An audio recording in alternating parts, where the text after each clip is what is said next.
Welcome to episode 37 of Big Game Talk with Brad and Chris. I'm Brad, that's Chris over there. And last night was UFC 256, probably one of the best cards of 2020 as a whole. But first, we're presented by 11thisland.com. That's 11th-island.com. It's a project that me and Chris created. It's a website where we have the Big Game Talk podcast. We have blogs. We have new projects coming up in the new year. So if you like us talking here, chances are you're going to like us writing about sports, culture, what have you. You'll like it there. So make sure you check it out. 11th-island.com. Link in the description. Yeah, link in the description. And Chris, what did you think of UFC 256 last night? It was, I think, one of the best. And now recency bias, like I think the story of the night, most nights that's a good fight. It's recency bias because you think, man, like there's nothing that could beat this, you know. But looking at just, we were at the Cub Swanson fight, like we were there, and we were saying, you know, that was a war, like that was a great fight. You know, now like the main event's not as big. You know, the flyweights, they don't draw the eyes. Like, is this going to be kind of downhill from here? And man, we were wrong. This fight, this was a card that just kept giving. And it says, you thought that was good? Wait till this. And then, oh yeah, what about this? And then like it just, and so on and so forth. It was just, it kept just giving these great fights. It was classic MMA. After the Charles Oliveira absolutely demolishing Tony Ferguson, which we'll get into, I said to you, if the main event's a stinker, this card's still been great. And in my opinion, the main event was one of the best fights of 2020. I would have to rewatch Weili Joanna to compare the two, but I think they're about on par. So the card was great. And do you want to just get started with the main event there? Yeah, let's start from the top and work our way down. Let's do that. Brandon Moreno versus Davison Figueiredo ended in a majority draw. It was 48-46 Figueiredo and then 47-47 on two cards. So first off, Chris, how did you feel about this ending in a draw? I was pretty confident going into the decision that Moreno had done enough. I've given the first round to Figueiredo. Second round went to Moreno, though like it was up in the air. And then the next two rounds, Moreno, and then the final round, I just couldn't tell. So given, like I was expecting either or could have won because my second round and fifth round, like the second round, I wasn't confident in my decision, and then in the fifth round, I couldn't make a decision. So I was in a position where, I mean, it could go either way. Draw was not on my mind, and it was a bit kind of like disappointing. And anytime you have a draw in a title fight, it's just a weird moment when the guy gets the belt back, you know? Yeah, I don't know how I feel about that. The draw, though, going into the judges' scorecard, to be honest with you, I didn't really score it as I went along with the fight, simply because I was just watching it being like, what is happening here? And very quick, I was like, somebody's got to lose consciousness. These boys are throwing. Yeah. And when it got there, I knew that point deduction for the cup shot earlier had the chance to make it a draw, which is why if you take away that point deduction, Figueiredo wins across the board here. Which is what I was surprised about because you would have had it like the way you said you scored it would have been like 49-45. Yeah. Right? So I was a bit shocked that it came down to the point deduction to give Moreno just the chance at a draw. You know, I was a bit surprised by that, though. I mean, mind you, my third round that I gave to Moreno, while Moreno showed up in that round, it was my premise, like my central premise for giving him the round was because the other guy got a point deduction, you know? Yeah, I think you because all three judges had to give the third round to Figueiredo, so it ended up being a 9-9 round. I think like you scored it a little bit like a Moreno homer. Yeah. To be quite honest. I can see giving Figueiredo 3 rounds. He was very competitive in the fight, and he had, especially in the scrambles, I would say Figueiredo won those for the most part. Yeah. And he landed the harder shots, because I would say during the fight I was more surprised about Moreno staying conscious than Figueiredo, which shows you who's striking the most. Yeah. It's almost like there's an element of the Moreno, because of how well he did in staying in the fight, makes you think he did a little bit better. Yeah. it's not taking anything away Yeah, from his and I think you're right to call me a Moreno homer. That I think this month I've really fallen in love with his fighting and his spirit, and the appeal of, I mean, seeing Figueiredo, who's not a bad person to watch and root for, though he's not my favorite. Just to see him just run the table and fight so often, it's nice for the storyline to have the belt go away, and go to Moreno, and then Figueiredo's got to earn it back. Like, which I think if Moreno or like won this fight, got the belt, they'd run it back, and Figueiredo 100%, yeah. Could easily get that belt. But I think this has trilogy. I don't want to speak too soon, but this, like, and everyone's saying like now rematch, but like I was thinking watching this fight, I didn't know, like, not knowing that it was going to be a draw. Whoever wins, we roll this back, and then it could be anybody's fight. These guys are neck and neck, and then this is trilogy, and it's everything the flyweight division needs. You got less people in the division. You've had Figueiredo fighting so frequently, they're almost running out of guys for him at this point. Like, this was only his second defense too, and that's the issue. You're running out of guys, because you look at number 2 and 3 are Benavidez and Askarov, who are fighting in February. You're not putting Benavidez in there with Figueiredo. And Askarov, like he's probably next in line if he wins. But he's got to win. That's the and Benavidez is a stud. And then number 4 is Alex Perez, who he just beat. Number 5 is Pantoja, who just lost in his last fight to Askarov. And then you're not putting him in with anybody past that. And a lot of those guys in the rest of the rankings from 5 to 10 have lost their last fight. Yeah. So it was almost a best case scenario here where they have to make the rematch now. So it shoves this fight down the line and keeps the flyweight division moving. As opposed to just realizing how not deep the division is. Yeah, I think this is, I mean, if you're Dana White, you got to be thanking Moreno right now for putting out the fight that he did, and Figueiredo. But I mean, if you're Dana White, Moreno just threw you a bone here by getting a draw.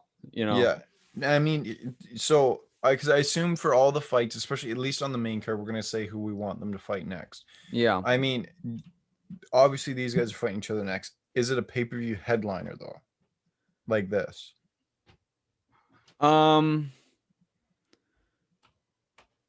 I think it can be. Like, if you told me it was a draw, like if you told me on Friday this fight is going to be a draw, they're going to roll it back, is it a pay-per-view? I'm going to be, because I wasn't too hot on this, like in terms of name value on a pay-per-view like poster. This doesn't really sell that much. This felt like just the end of the year, like where we got the big names out of the way. Like, Figueiredo's been working for us. Let's throw him on a pay-per-view. But now I think these two guys have made a huge name for each other and connected. And if you roll this fight back, you're showing highlights in promos. You spent a good month of fight nights showing promos from this, cutting promos from this fight. I think this has pay-per-view written all over it. No, not but like main event of the pay-per-view though. Main event. I think this has main event pay-per-view written all over it. Like, and now it wouldn't shock me if this is a co-main on a pay-per-view. Yeah, that's what I was saying. Like obviously it's like pay-per-view, but I think if there's any other title fight as good as this fight was, it gets relegated to co-main unless it's like the women's flyweight. Yeah. So because that's obviously pre-established from last month when Figueiredo defended. Yeah, and it's the rule of the game. Like, even like in boxing, like the heavyweights always go last. It's always the more you weigh, the higher up in the card you go. So those are the rules. And Figueiredo's a guy that understands his position in his division. And just he doesn't have the like luxury like other top guys in their own divisions to take a year off. He needs to stay in the public eye. He needs to be grinding, and it's really paid off in this pay-per-view. I think Dana White, credit to him for acknowledging what Figueiredo has done, because you look at the other places that his title fights have been put, and it's not like disrespectful. Like, this is just the way the industry works, but this is his time to shine, and he's shown and he stepped up to it. So I'm very happy how this fight turned out. Yeah, and all respect to Moreno. He put on an absolute show. Very much showed that the disrespect he was given by the gambling lines was ill placed, and that Yeah, he deserved to be in there. What were the odds going into the fight? He was around, like, some books you get him plus 300 or more. Yeah. But on the UFC website here, it's plus 280. Yeah, 280. I asked that, and then I looked over at the UFC website, and it said it. So, But I saw him above plus 300 in some places. So that's some big disrespect right there. Yeah. And so you got anything else to say about that fight? Other than that, I can't wait to see it again. Well, let's talk about the old cup hit, Yeah, that was tough to see. Yeah. I mean, you got Joe Rogan on the mic saying like he might be done. I thought he was going to be done. He looked like he was going to throw up in the cage because of it too. Yeah. I was. Yeah, I mean, he was coughing up blood, which is not from that. Like, it's not from that injury. It's from others. But it was such an strange image of, and he only took a minute and a half to recover, which is wild.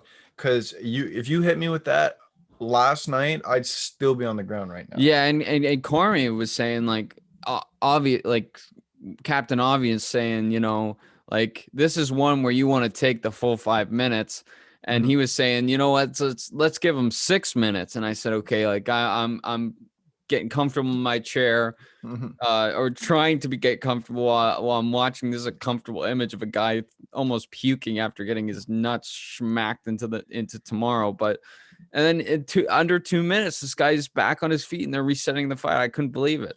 Yeah, I love Jason Herzog, the referee, though, taking the point, because there's a lot of situations, because I wasn't intentional. Yeah, in a lot of situations, a referee would be like, it's not intentional, I'm not taking a point. But Herzog, understanding that the effect that this will have on the rest of the fight, taking the point, I thought that was a really smart decision. Yeah, and it ended up being key because it made it a draw. Yeah, not the win. So I even after seeing it affect the decision that much, I would stand by and say that was a really smart decision. That was a good call. I mean, like, as tough as Moreno is and how good he looked coming off of that, I mean, imagine, there's a question, if, and now this is getting very speculative, and but what if that shot didn't happen and Moreno was at full force? He could have won, maybe. And like, maybe this is speculative. Yeah, but then, because you say that too, the question is, Figueiredo after the fight also said that he had stomach poison or food poisoning the day before. He was in the hospital till 2 a.m, and that, I'm guessing he almost didn't make the fight if that's the case. Yeah. So there's a question, is like, if that, like, I think it's so much part of the fight game where shit happens where you can't really be like, well, if this doesn't happen, does he win? Because I mean, if Figueiredo doesn't have food poisoning the night before, I mean, how do you even fight a 5-round war like that when, like, the amount of weight he cuts and then you add in the food poisoning? How he even walked to the cage, let alone and also the thing is, because what did he come in? So he weighs in, and then after, like, he was at like 148, right? He was huge. Well, yeah, there's no confirmed numbers, but that's what he says he normally goes in around. Yeah, so that's it. Was he still that big? Yeah, well, with food poisoning, that hurts when you're trying to gain weight and you just, like, you eat something wrong and then you're putting out a lot more than you're putting in, just to put it mildly. Like, you look at Figueiredo in the last, like, 3 weeks, you had a tough weight cut twice. Yeah. You get food poisoning and then you go into an absolute war. Like, how he was still going in the championship rounds is amazing. Yeah. No, it's credit to him, man. That was these guys' amazing fight. And I think, to go back to the cup hit, does that impact? So we're talking about best fights of the year, right? You look at the Whaley Joanna fight, one of the best parts of that fight, like what made it so, like, brought it to that grand scale, was the damage Joanna took, the visual elements of the damage she took and the fact that she kept fighting, right? So there's something as human beings, we're drawn to just not giving up, not backing down, taking a ton of damage and coming back even stronger. Do you think Moreno going down and then coming back up in 2 minutes and putting on a hell of a show, do you think that element is a big part, and not all of the whole thing, but part of why we're talking about best fights of 2020 here? Yeah, I agree with you. Absolutely. I think that adds to it. I think without that, it's still one of the best fights, Yeah. but it brings it to that extra level, and it just your respect level for these fighters goes up so much higher. Yeah, and I think there's so I agree. I agree with you. There's something that I think for even like me, I was cheering for Moreno, and what made me cheer for him more is like it's a very relatable, at least for 50% of us, relatable thing to watch, like pain, you know. And like Joe Rogan was like, I'm gonna check my I was checking my package to make sure everything's okay. So you know, it's something that everybody can relate to, and you just like the room went silent, you know. It was tough to see, especially, and then the visual of him just on the ground like gagging because of it. It's just tough to see. But all props to him for recovering. And man. Time. Now, speaking of things that are tough to see, Tony Ferguson almost got his arm broke by Charles Oliveira in that co-main event. And that was, I mean, that is, Tony Ferguson's probably the only guy that doesn't tap to that, which is just ridiculous. But you look at, I mean, Charles Oliveira stepped up. Like the question is, when you see 30-26 across the board, right? Yeah. Which could have been 30-25, could have really, there's an argument, could have been 30-24. You could have made good argument. Each round was a 10-8 for Oliveira. Yeah. Do you think that this is a statement that Tony Ferguson is declining, or that Oliveira is just that good? Look, I said this to you during the fight. I said this says more about Oliveira than it does about Ferguson. And at that point, I mean, Tony Ferguson is potentially, if there was a gun to my head and someone asked like, who's your favorite UFC fighter right now, it'd probably be Tony Ferguson. And it's tough. Like it was tough to watch because of that. As excited as I am about Oliveira and just what this means for the lightweight division, but thinking about it more, I think it says two things at once. One, Tony Ferguson is not the Tony Ferguson he used to be, and a Tony Khabib fight would have been even worse than this. Yes. You know, because that's what I was going to say. I was going to say, can we stop pretending that Tony would have beat Khabib? Yeah. Okay. I'm gonna give that up. Right. I'm gonna give that up now, and it pains me because for a long time I said Tony's the guy that can beat Khabib,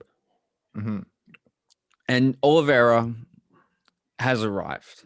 You know, I think it could say two things at once, and the one thing like it took me 24 hours to really get to the point where I could say Tony Ferguson is on the decline, because that was just it was tough I mean, he's got the heart, because his left arm was shot after the first round. His heart's still there. He's getting up there in age. He's on, like, for me, and it's tough to ask you that question. I understand that because you're a huge Tony Ferguson fan. I am not. I am not a big fan of Tony Ferguson. If you're an MMA fan listening, I'm sorry if that upsets you. I think I agree with you. I think it shows a lot about Oliveira and a lot about, like, it's not a clear cut one way or the other. I think it shows that Tony Ferguson just doesn't have it as much as he used to, but also that Oliveira is just that good. It's tough to see where Tony Ferguson goes from here. Before we do that, though, who do you think Oliveira gets? Because I mean, that's it. Like, that was one where we talked last week where he would put himself in the title picture, but he wouldn't skip people in line. And performance like that might. I think there's two fights that I see being made. One is the winner of Poirier Connor, and two, which I think is a little less obvious, but I think it makes sense to me, is to have him fight Justin Gaethje. Because and the reason I think Gaethje's a good pick is because Gaethje can't get a title fight right off the bat. Because yes, he fought Khabib, who's a totally different animal, right? But he lost a title shot. He needs a win before he can. And I think if you go to him and say, look, Oliveira just jumped the rankings huge, right? I'm guessing he's number 3 at this point. Yeah. Like there's an argument he's up there. We should be, yeah. Yeah, 3. You should be number 3. And Gaethje, this is a chance. This is a guy below you. This is a guy coming up. This is a guy who beat the guy that you beat to get to the title fight. And in Gaethje's mind, like this guy's below me. I'm gonna pound him, and then I'm gonna get back to the title fight. And I think that it's a great matchup because you got Oliveira, who's an insane grappler but not elite. Well, maybe he's elite now because he beat. Oliveira was an elite grappler before this fight. Yeah. Okay. Like, so you gotta put some respect. Yeah. No. He has the most submissions in UFC history. Okay. I'm saying like Khabib. I'm thinking of Khabib as the elite. Okay. That's fair. Yeah, but I shouldn't. Charles Oliveira is I didn't mean to disrespect him, and I'm saying like for Gaethje, you just got grapple screwed by Khabib. This is a chance to go back up against a grappler that you can actually get some strikes in against potentially. So yeah, and honestly, I think Oliveira might win that fight. I think that's a very close fight. I agree with you. I think coming off last night, Oliveira put it on Ferguson worse than Gaethje.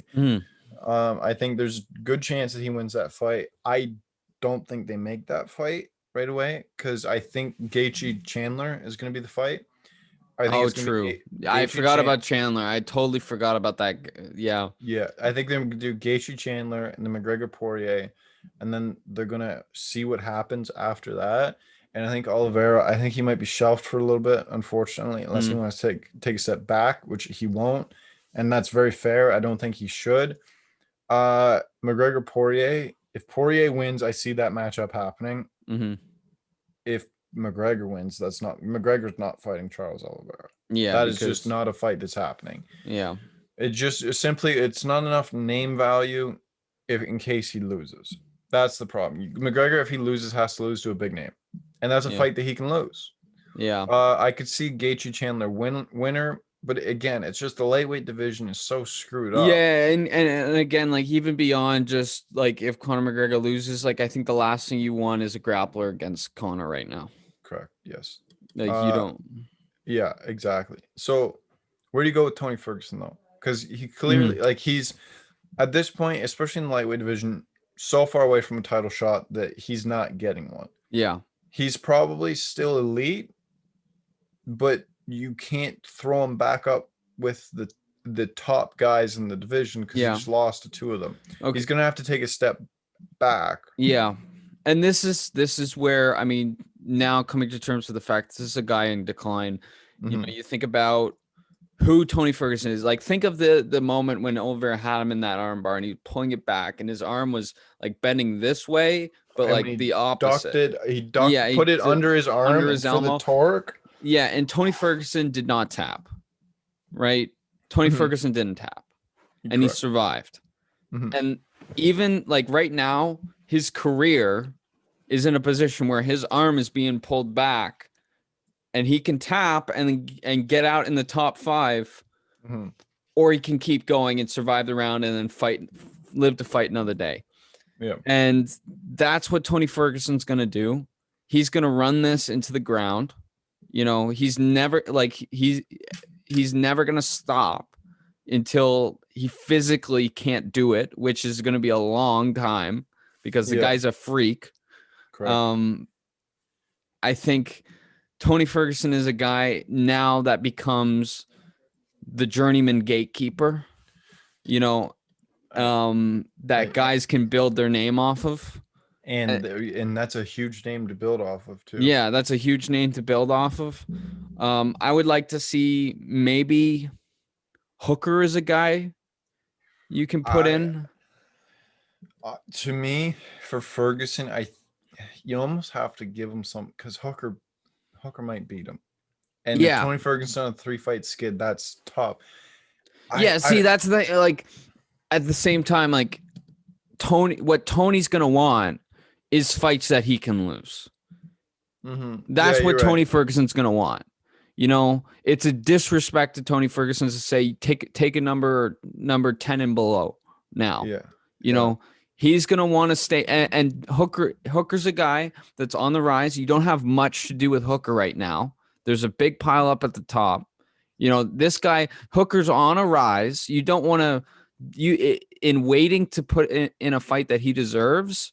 You delay that rise. You get him off the mind of the casual fan. Give him Ferguson and say to Tony, we're going to give you as many opportunities as we physically can to get you back to justify your place in the top 5. And Tony's going to want that. And then to Hooker, it's make your name now, and I think that is a no-brainer fight to me. And I like that fight. I agree with you. I like that fight. I think you could book that fight. I mean, give Tony some rest. Yeah. But I think that's a good fight to book. Yeah. I wouldn't mind seeing though, if he loses, like either if he doesn't take that fight or if he loses that fight and he goes into, like you said, the journeyman gatekeeper role, bump up to welterweight. You don't need to keep making that cut if that's what you're going to do. Yeah. Yeah. That would be not bad. And that might be a renaissance for Tony, Yeah. That might be, fresh coat of paint. You're back in there. I think welterweight is a nice option for Tony, especially if you're not. That's where you have to start too. Yeah, and I'm pretty sure you won the Ultimate Fighter at welterweight. Okay, yeah. And if you're going into welterweight, like if he was coming off a win and going into welterweight, the assumption that he's going to get a top 5 guy, right? But on a skid, if you go into welterweight and it's like, I'm just going to be here for the fights, I'm not here for a title. I think because any lightweight, if they went up against the top 3 welterweight, they would get bent over, because the size difference really matters, especially it's a 15-pound jump, But if you're going up against maybe a 10 guy, number 10 guy like Tony Ferguson, those are fights you can win. So and they're fun fights to make. They're fun fights. Yeah. So maybe he doesn't have to do it for the next fight, but if he loses, goes 3 straight, bump up. Yeah, bump up. And it really helps out the lightweight division because the last thing they need is more guys at the top right now. Exactly. So especially if you have a Hooker fight and Hooker beats Ferguson and jumps up, it just crowds it even more. So Oliveira, like we keep making progress in the lightweight division, and then another guy just like the second we make some progress, get some clarity, and like, so, okay, this is how the things are. Somebody else just shocks, and the big shocks have been off Tony Ferguson's back. You think of Gaethje and now Oliveira, they're stud fights. The problem I think is the lightweight division. If Khabib needs to make a decision whether he's going to retire or not. And then the division, like the title needs to be active. Yeah. When's the last time you've had the lightweight division had a title defense more than once a year? Yeah. Like that especially in your marquee division, having the title on the line once a year just backs things up so much. And I think one of the things that is either helping the problem or making it worse right now with Khabib getting clarity on where Khabib is at in terms of actual retirement, where is the belt going to go?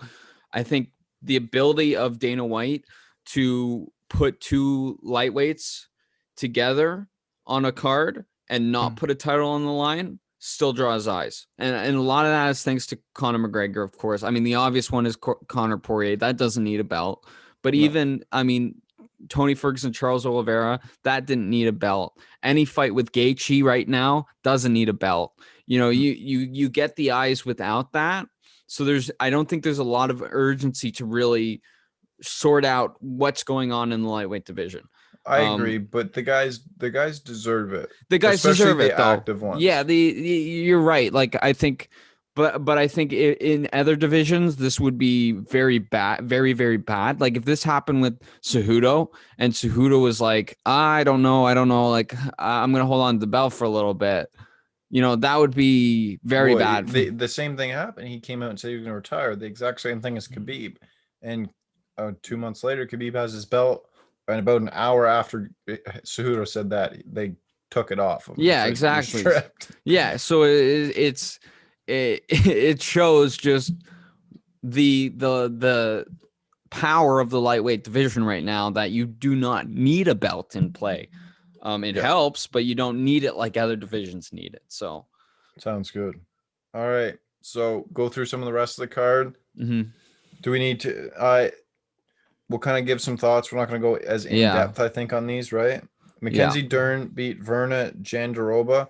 This was a hell of a fight. This could have been, I mean, if the main event was a stinker, this would have been fight of the night, I think. Yeah. It was a great fight. Mackenzie Dern looked really good in this fight with her striking. Everybody knew that she had an elite ground game, but she put it on with striking as well. And Jandiroba showed up to fight too.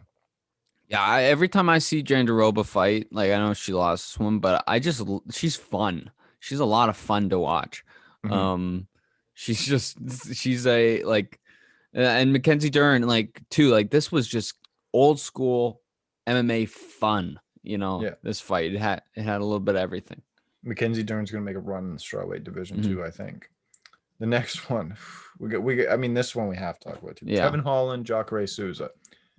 How about for KEVIN Holland's 2020?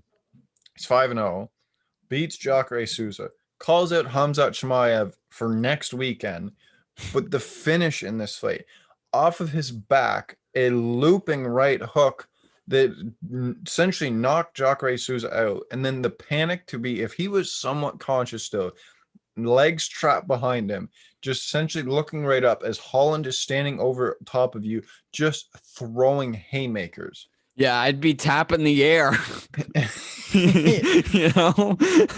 It was like we use vicious as a term to describe knockouts a lot, but that was vicious. Well, even say like, didn't he say, because he was talking to him and he said like, wipe that booger off your face. Yeah. Boom.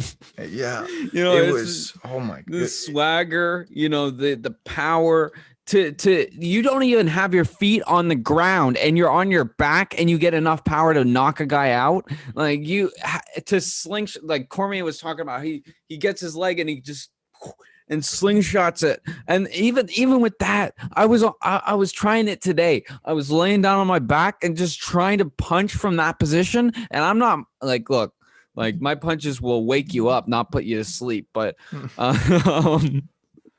but still, I mean, I couldn't even like barely get any power in. So the fact that this guy, and you can't train for this. No. You can't practice. There's no situation where a coach is like, okay, get on your back, your feet up in the air. I'm going to sit here and you're going to practice punching. You just don't practice that. This is just, I call it situational genius.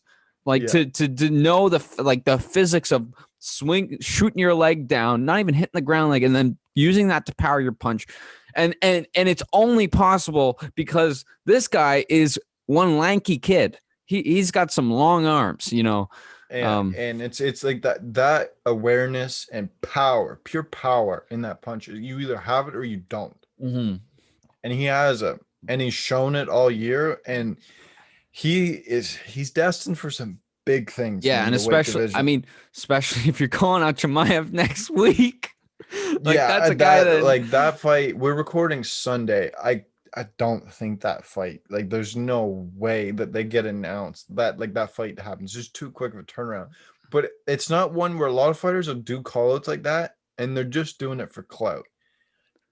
He's not doing it for clout. He's dead serious. Yeah. Like if they would have said, yes, we'll do that fight, he would have taken it. If they would have said he's actually in the back, you can go out and fight him right now, I'm sure he would have. Yeah.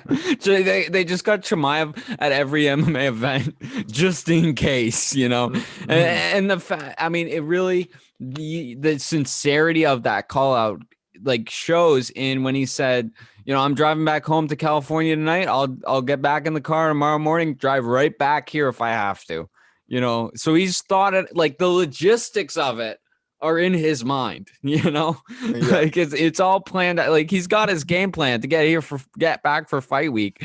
Yeah, It's something, man. It's something. He's a really fun fighter. He's somebody that I'm really interested to see to keep watching him as his career goes. Yeah.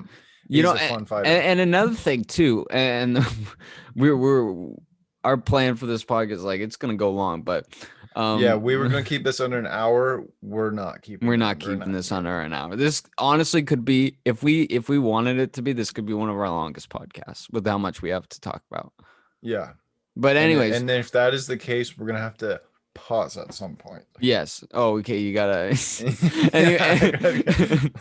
Anyways, so what I was thinking too, when he said I'm driving home tonight, like I've never heard of that before. Like I guess it happens. That is they do that because that's after Cowboys' last fight, because I follow him on Instagram. Then the next morning he had drove home and he's like, it was some like 6-hour drive just see my kids when they woke up. Yeah, and I guess if you have kids, it's especially like you want to get home, and in COVID times you're not having after parties, like, but what I'm thinking, imagine having a fight, like a main card fight where you win, like a big name, like big like performance, and then you're just getting in the car and you're driving like road trip, like the emotions, your mind, like one thing too is like Kevin Holland didn't take a lot of shots, but if you're in a war, yeah, you really shouldn't be driving. You shouldn't be driving.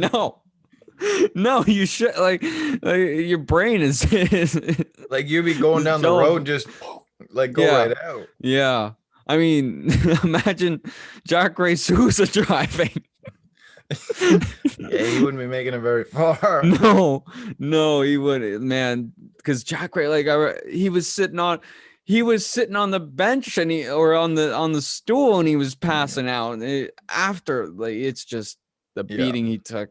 Yeah, shouldn't be driving. And speaking of people not going very further, we're gonna pause real quick. Okay.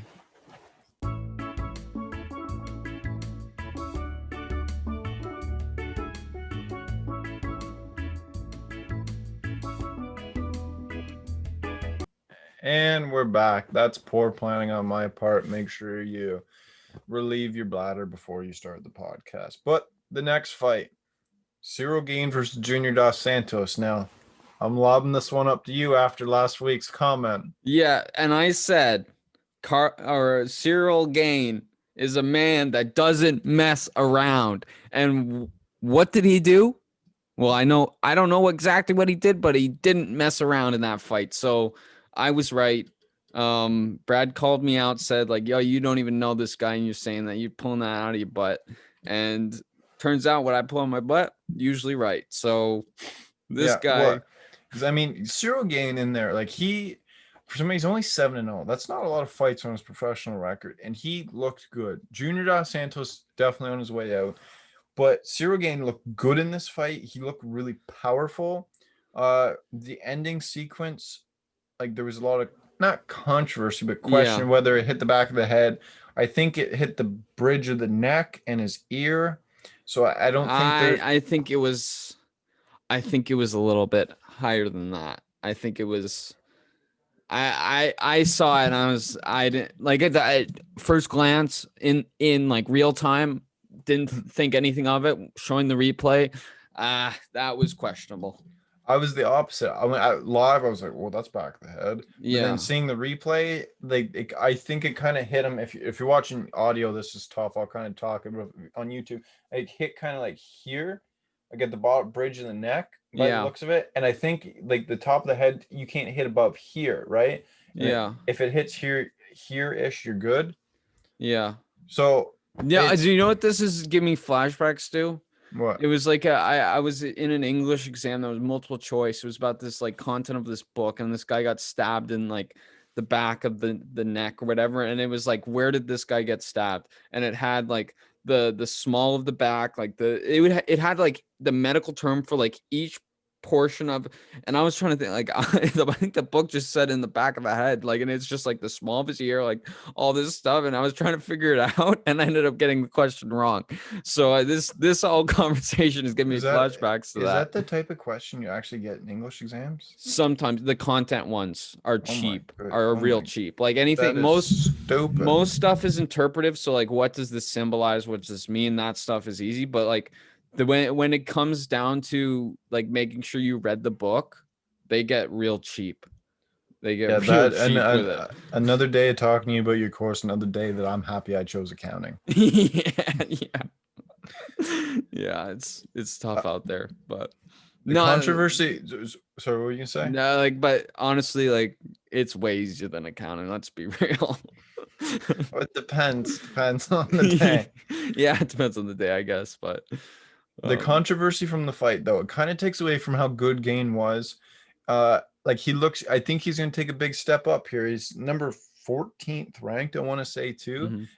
This JDS fight will move him up in the rankings, and he'll get a big spot coming up. Yeah, Up to, and I mean, if he gets into a top 5 range, and he keeps the O beside in his record, that looks good on a poster, and and the that, yeah, people love that that. sells fights. Like anytime you could say undefeated, Mhm. um, it's very early in like the timeline of it. Like he hasn't fought much, you S- know.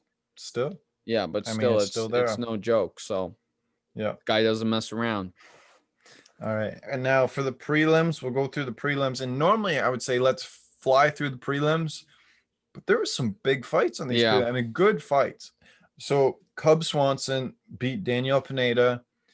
I mean, Cub Swanson's not getting caught. We like yeah. that. That's for sure.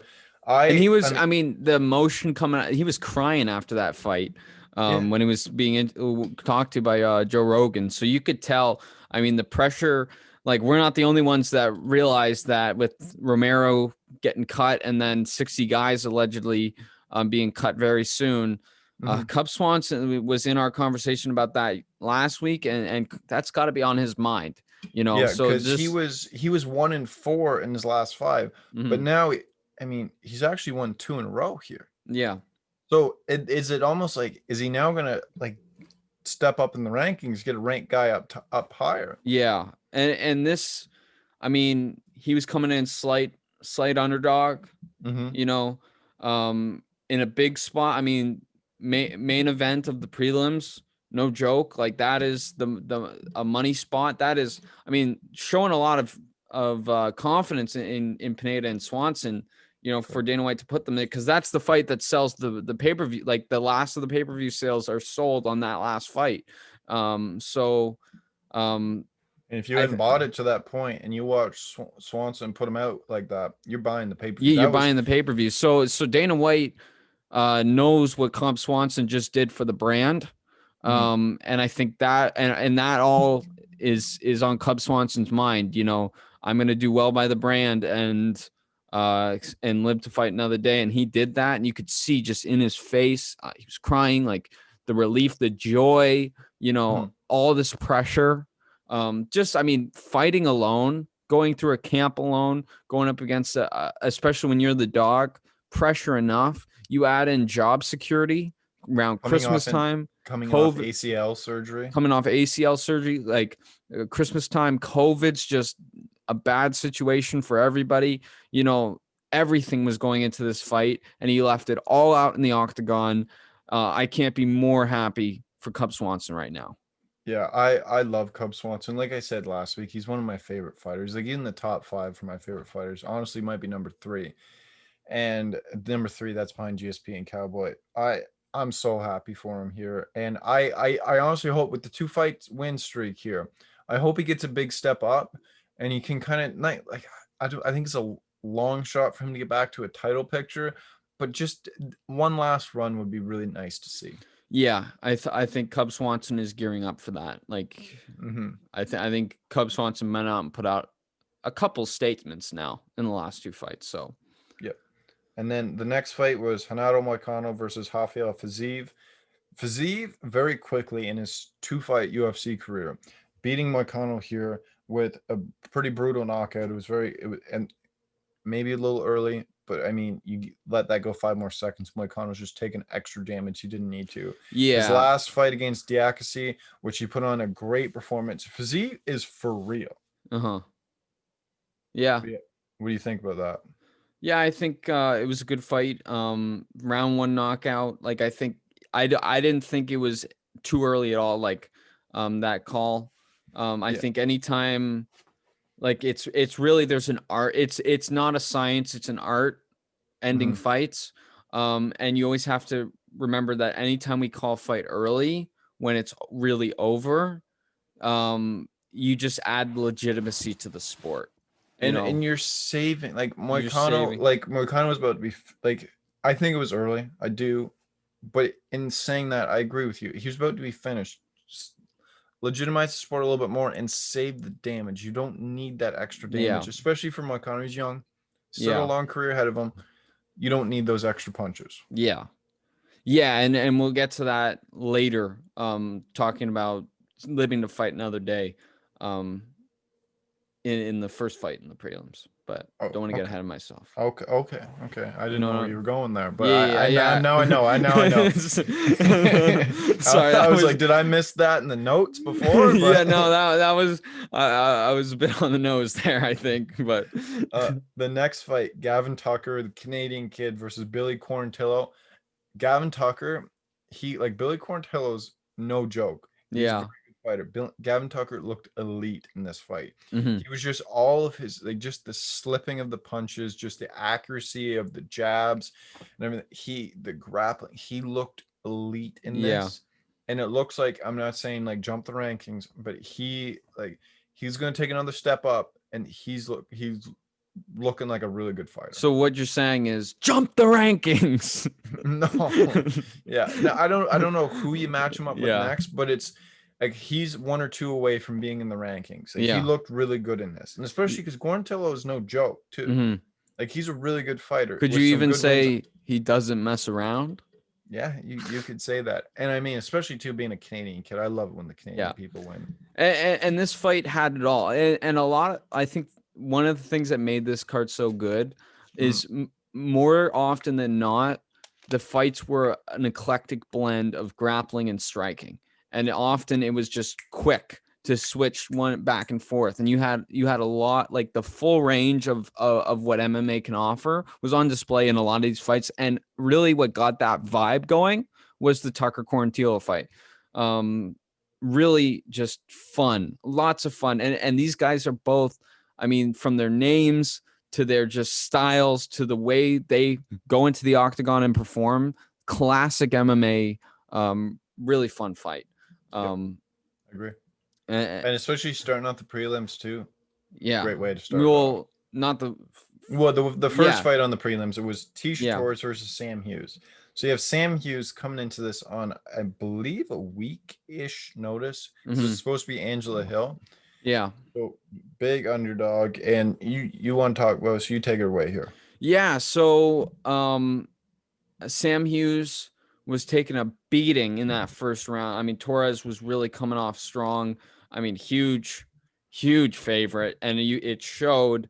And Hughes, credit to her for taking the fight on short notice. She was in there, and then she got to the first round, and then talked to her corner, and they called the fight. And you, as much as you want a fight to go on, because that's what you're here to see, it's good for the sport when a fighter shows that you can get out of an unwinnable fight, throw in the towel, fight another day, and nobody's going to disrespect you for it. And she couldn't see out of her one eye. And she couldn't see, so this is like, that was good for MMA right there. Yeah, I agree. And you look at Tisha Torres, all credit to her too. Like we talk about Sam Hughes coming in late replacement, big underdog, but Tisha Torres probably looked the best she has ever been Yeah. in the octagon in that first round. And I mean, it sucks for her that this wasn't Angela Hill, because that's a big fight in the division, and this one really won't move her in the rankings or push her toward a title or anything like that. But she's going to get another another big fight. She's a perennial contender in that division. She's fought all the champions. I believe she's lost to them all, but she was competitive and was never finished in any of those fights. She will be that perennial contender, and at any point she can put together a streak and make a run. Yeah. So it'll be good to see. And yeah, I mean, like you can't see, it's very like it's a lot. It's a good, as I said, like it's good to see, it's when you can just say, I'm not in it. Like I can't see, I've already lost this round. Like, and I'm not winning any rounds. I'm just going to get knocked out. And I mean, it's a far cry from Dern, which is saying like, my nose is broken. And his coach being like, nah, you're fine. Which I mean, has its place too. I mean, staying in the fight when you're winning. Yeah. It's totally different, but it was nice to see both sides of the coin, coming back and persisting through injury, and then also just knowing when you're beat, Well, there's a difference between hurt and injured. Yeah. If you're hurt, you can keep going. If you're injured, you can't. Yeah. Especially in this game. Mm-hmm. And then unless you're Tony Ferguson and you're just like, yeah. oh, I'm not going to use my left arm for the rest of this fight. Yeah, he's just a different breed. Yeah. So. And then the first fight was Chase Hooper versus Peter Barrett. Chase Hooper won by submission in round 3, and that's one where I didn't watch this. I don't think you did. That's one where it's UFC. Get rid of the UFC Fight Pass prelims. I'm not going to go from Fight Pass to turn on the computer for ESPN and then to the pay-per-view. I'm not watching on 3 different devices for one goddamn fight card. And especially when you have one fight. Yeah, makes like just put it on the prelim. It doesn't make like one fight. Oh, you got to do this, like a little bonus. I mean, especially with Hooper, a guy that is just a lot of fun to watch. He's becoming slowly a fan favorite. Yeah. He's kind of the everyman of the UFC right now. Boy, he's so young. He's so young. He looks like he has no business being in a fight. Yeah, so it's just everything. Like he's got the swagger, but also a bit of the awkwardness that just makes him like just a fun guy to watch. Chase Hooper. Can't wait to see what he does. And then you just stick him where only like, because really you think about the prelims on ESPN or where we are TSN, that's where you're getting the casuals in, and that's where you're really showcasing your up and comings. To have that come on TV and a guy like Chase Hooper come on and start the night off on TV for a guy, because I mean the casuals aren't like the guy channel flipping is not going to be like, oh, I'm going to flip to Fight Pass, which I'm paying $10 a month for to watch one fight. It just seems like a wasted opportunity to really showcase an up and coming or 2 up and coming guys, just, and they do it all the time. Like, it's just stupid to me, but I agree. And to see us and to get a finish, anytime you have a finish, that's great television. So it's just a wasted opportunity. I agree. Overall, this card, I would have it. I give it A+. I think it was one of the best cards of 2020. I don't think it was the best, one of the best for sure. Start to finish, each fight, there was no fights where they took it off. Yeah. Every fight, most cards, there's going to be fights where you it's one where I'll pull out my phone for this one because not much is going on. Like either it's big grapple fest, they're kind of being too cautious. There was none of that with this. From start to finish, solid fights all around. You got to be really happy if you're an MMA fan watching this. Yeah. Do you agree? What's your score for it? A+. I agree. Yeah. I think this is and we're no homers because we've given some pretty tough rankings out here too, some past ones. Yeah. So that was good. And then anything else about that card you got to say? No. Let's move on. Yeah, I mean, what are we around an hour now? Yeah. It looks like maybe a little short, few minutes short. That's where we're gonna end, but we've got through one topic out of 4. So we're keeping this train going. Yeah.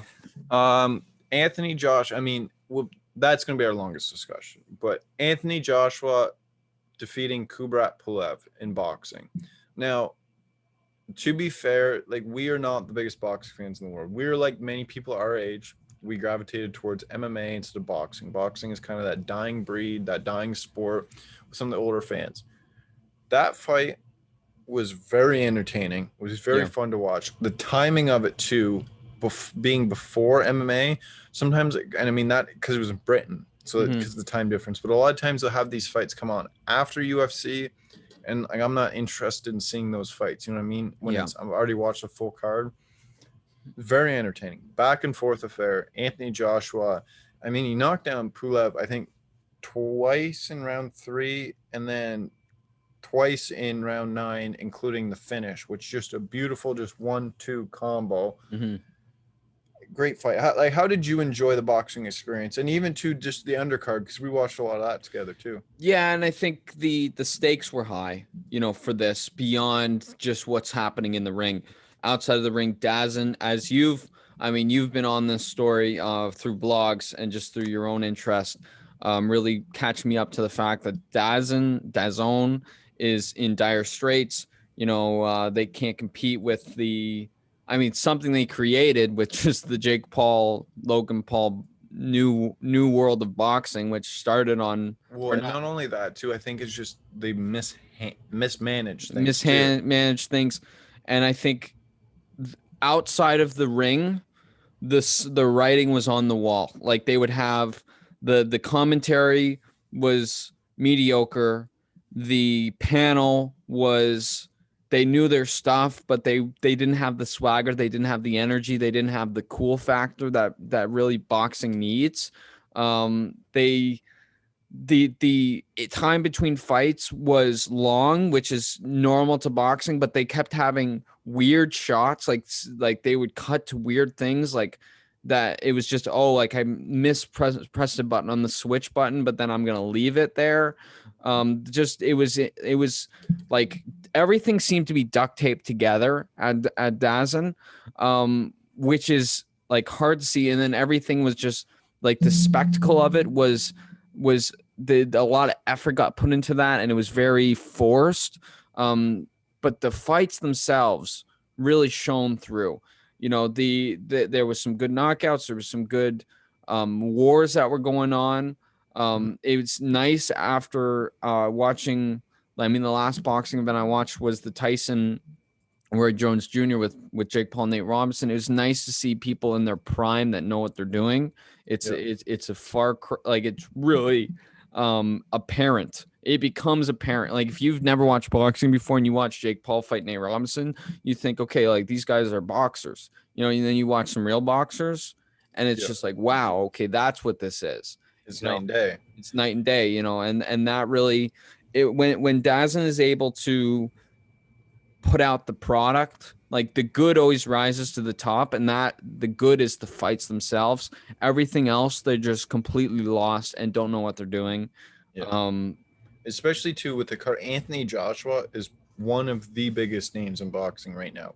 mhm, He's arguably the best heavyweight in the world right now, mhm. which is the marquee division for boxing. I would say Tyson Fury is the biggest, but this fight was very clear, and they talked about it afterwards, that he win this fight, you move on to face Tyson Fury, ideally, which is the biggest fight that you can make in boxing right now, and probably the biggest British boxing combat sports event of all time. Yeah, If you make that fight, yeah, it's huge. That is one that could, I'm not gonna say save boxing, but really bring boxing back yeah. And I into the think forefront of anytime media. you unify belts, which is one of boxing's biggest problems, Hmm. you do a lot for the sport, especially in that division.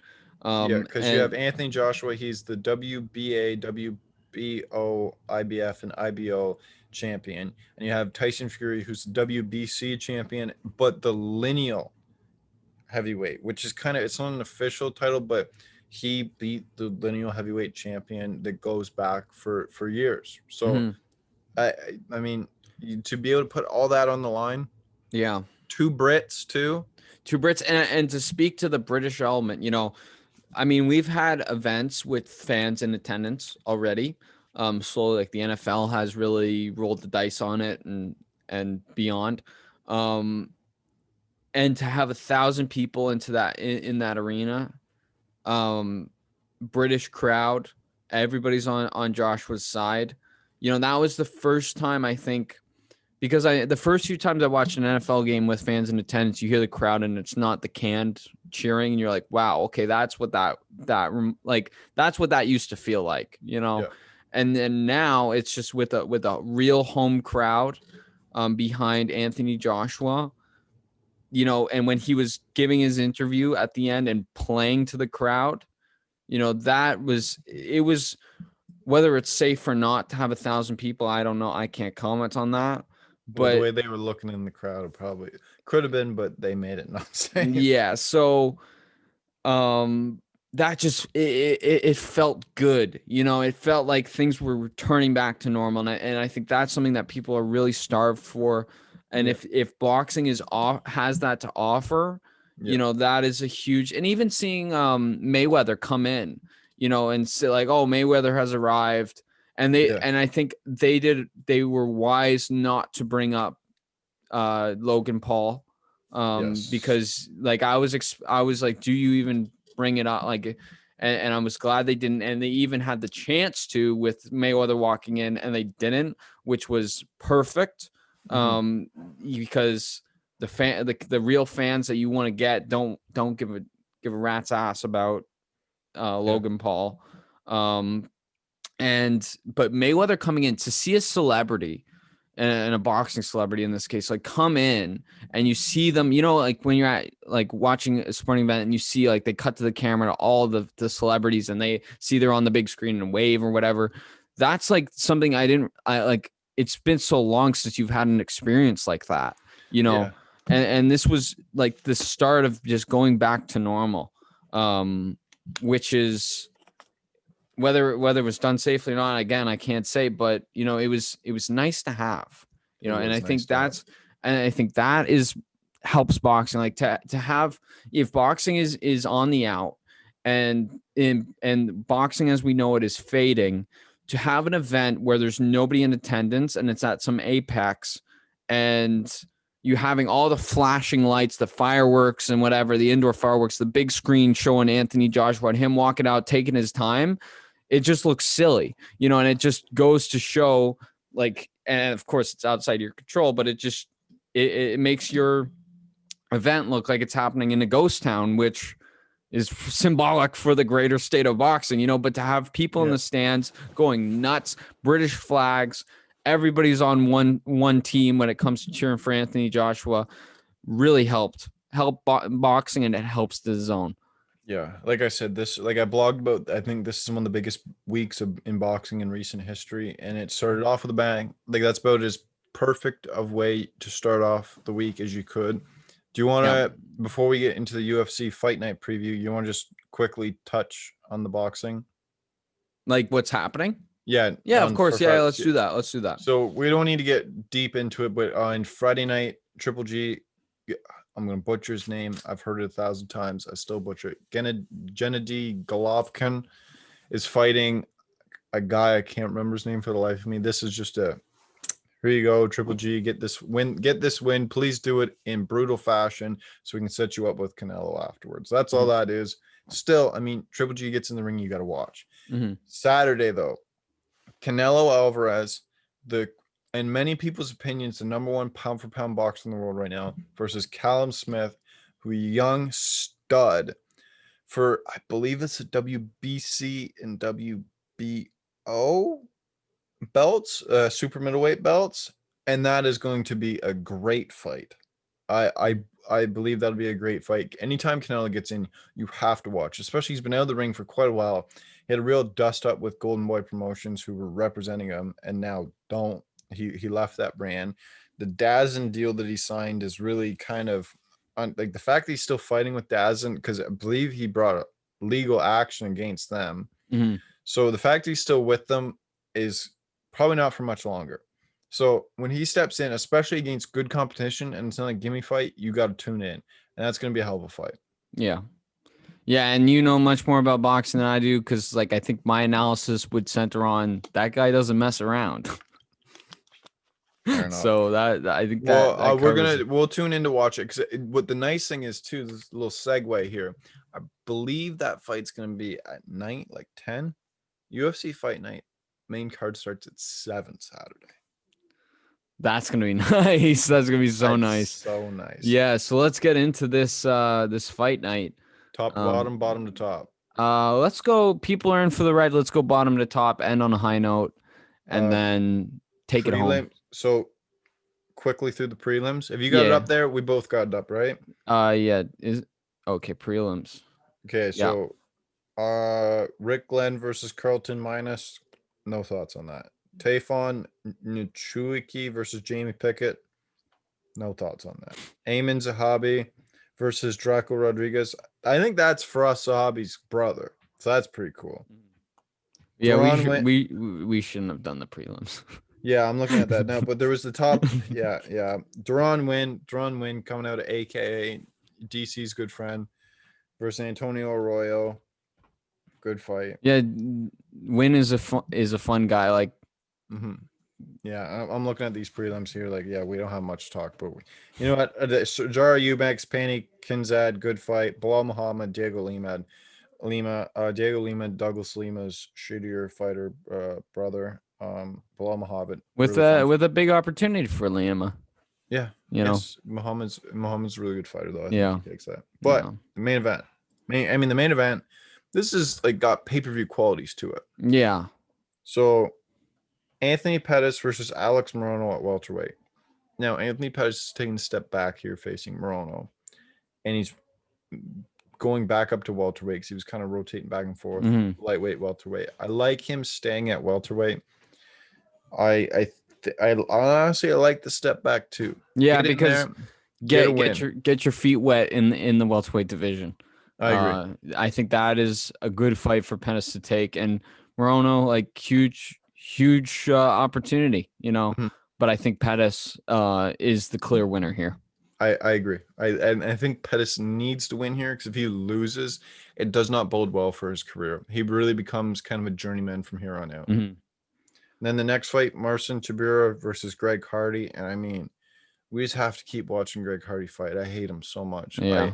And just like we've been over his past on this podcast before, there's no need to get into it. But I mean, I hope Tybura puts it on him. Yeah, and then we say this every Greg Hardy fight. Like, it's not even analysis. It's just, man, please God. Yeah. I hope Greg Hardy gets smacked. Put it on him so he's not knocked around for a long time because we hate seeing it. Yeah. And then Marlon Moraes versus Rob Font. That's a really good fight. I mean, this is Marlon Moraes wasn't too like the Corey Sandhagen fight where he got knocked out wasn't too long ago. Yeah. So it's interesting to see him come back in right away. Yeah. And Rob Font too. And this is a big step up for Font. So it's for Moraes, it's the chance to get back in there, kind of get his feet back under him with a win. For Font, this is a chance to make a big step up. Yeah, and I was a bit shocked when Font was announced that he was going to be the guy Moraes is fighting. Just because, I mean, you lost to Sandhagen, but Sandhagen is no joke, and to get that big step down, it's just like Moraes. Really, you got to capitalize on this position to get your footing again, because if you give an inch to Font, it's the rankings are really gonna change. So yeah, but it's also a good chance for Moraes to just get that win and just keep going towards a really now stacked bantamweight division. Yeah. The next fight, Michelle Pereira versus Chaos Williams. And this could be one of the most fun fights of the year. You have Chaos Williams, who in 2 fights in the UFC has just been a wrecking ball, putting people out. And Michelle Pereira, who is probably the most entertaining fighter to watch in the UFC. Yeah, you have 2 fan favorites. I think the internet's going to really be split going into this fight. And anytime you get, I don't know who to choose because I can't tell you who's going to win this fight, but all I can tell you is who I'm going to cheer for. And I can't even tell you that because these guys are both so fun to watch. They have an electric personality before the fight, during the fight, and after the fight. And this is just going to be, as you said, a fun fight. And I can't wait. This is a great fight night. I agree. Like some of these fights are ones that you could easily list on a pay-per-view in the exact same spot. Yeah, or you think of some of these fights and these could be main event fight Well, night. and think about it too. This card was supposed to be headlined by Khamzat Chimaev versus Leon Edwards, and that fight fell out. And Yeah. this is still how stacked it is. So imagine you add that fight to the card. That's pay-per-view quality. Yeah. Yeah, man. Like that is it's crazy, man. It's crazy. How great I keep saying crazy, but how good this and imagine Kevin Holland just versus Chimaev gets thrown into this. Yeah, that would be. Just Honestly, imagine. Just like imagine. that's the type of card that I would pay for. Yeah. Like Yeah, and we don't pay for many cards. Yeah, yeah, exactly. And then co-main event: Jose Aldo versus Marlon Cheeto Vera. Vera coming off of his shocking win against Sugar Sean O'Malley, and then Aldo coming off of the title loss in the bantamweight division. This is a big chance for Cheeto Vera. Got a big name bump after beating Sean O'Malley, and then you turn around and beat Aldo too. Yeah. I mean, you're looking real good after those two. And think about like if you're Cheeto Vera, like you beat Sean O'Malley, the big name, you know, everybody, the internet's behind. You beat him and you go tell Joe Rogan that, hey, I just was able to quit my job. I can do UFC full or MMA full time now. And then next thing you know, you're fighting one of the biggest names in the sport, you know, in Jose Aldo. This guy just takes opportunities and he doesn't back down from them, capitalizes. And I think this is a big chance to build your name off of Aldo. And I couldn't be cheering for somebody more on this card. Yeah, I like Cheeto Vera in this fight, and I mean he's got Aldo. I think's on his way out. And then that bantamweight cut is gonna catch up. Like every time he makes that weight, I'm shocked. It's gonna catch up to him, and I think Cheeto Vera's got a good chance to win it here. And then in the main event too, Stephen Wonderboy Thompson versus Jeff Hands of Steel Neal. And this is a solid main event. Yeah, this is going to be really good. Love Stephen Thompson was one of the first fighters that I was as I was getting into MMA. Stephen Thompson, Wonder Boy, that's it. Like, so it's just like kid in the candy shop anytime he fights. This is going to be a lot of fun. It's hard. Like, he's such a nice guy. It's hard to not cheer for him. Yeah, he's really like he's got those like superhero qualities, you know, inside and out. Like, and then you're going up against the Hands of Steel. Like, this is you can't write it better than that, you know. So yeah, and Jeff Neal too. Like, nothing against him. Like, he's like by all like what I've seen, a super nice guy. Like, this is just two nice guys that are just gonna absolutely throw hands at each other in the cage. And this is the thing; these guys are gonna throw. Like, their style is. See, Wonder Boy has a really entertaining style. He uses kickboxing quite a lot. Jeff Neal is down to throw at any time. Like, this is just gonna be really entertaining, I think. Yeah. It's gonna be like whenever we interview a UFC fighter, and we ask them like about their last fight, what was the game plan going into the fight, and we never learned because they always just say punch him in the face like hard. Yeah, like I feel like saying them like, we're being dead serious here. Like, what was your actual game plan? And I feel like not everyone's just going, let's punch him in the face. Yeah, but I think these two guys, Jeff Neal and Stephen Thompson, if you ask them what's the game plan, they're just gonna tell you punch him in the face really hard, and those always make for fun fights. Who you got winning this? I think it's because I'm assuming Thompson's the favorite, right? I don't know. It doesn't have the odds here. Yeah, it doesn't have the. I'm assuming he would be the favorite, and that's where I'm leaning. Just because I really like, I'm a big fan. I'm gonna be and really like I don't bet, so it's just my picks are often who do I want. Yeah. You know, and I think Stephen Thompson. I agree with you. I think Stephen Thompson wins. Yeah, I think I think he's just like this big step up for Neal. I think it's a little too soon. Yeah. And I think Stephen Thompson's a guy that's been there, the lights of a main event. 5 rounds. Like, I think Thompson just has more of the experience to go in and win this fight. So I agree. So that'll be fun. We'll be tuning in for sure. And that's all I got. Yeah. You said 4 segments though. The boxing preview. preview. Okay, that's what I so was. that's what it I ended was. up being, I like was 30 waiting. seconds. Yeah, I was waiting for this mysterious fourth segment that I that's was not prepared for. my bad. But So, do you have anything else to say? no, I think this has been a good round of fight talk and had a lot of fun. So So if you like that, if you like this episode, you'd love 11thisland.com. We mentioned it off the bat. 11th-island.com. That's me and Chris's project. We put our blogs up there. I talk a lot about MMA and boxing, but as well all other sports, culture. Chris is really into like tech and culture stuff and kind of more along the satire, like comedy range, where I'm a bit more serious. So we got a lot of everything you need there. And we're trying to build it up the same way we're just trying to build this podcast. So go over there, support us, and we got some projects coming up in 2021 too that we'll be releasing through the website as well. lots of cool stuff coming. So Yep. We're excited, and also we're gonna announce it here first. If you made it this far and you enjoy our content, check us out. If you got no plans for New Year's Eve, we're doing a New Year's Eve live stream on the 11th Island channel that has not been made yet. But go to the website, join our mailing list for the blogs, and I'm sure we'll blog about it. Just keep up with the website, and it'll be posted there. You'll know it's coming. Yeah. So, and then as well too, before we end, we got to do it every week. We're presented by Phoenix Fit. It's spelled FNX Fit. So fnxfit.com.ca, wherever you are. They got the protein, athletic apparel. They got good deals going on right now. But you know what the best deal is?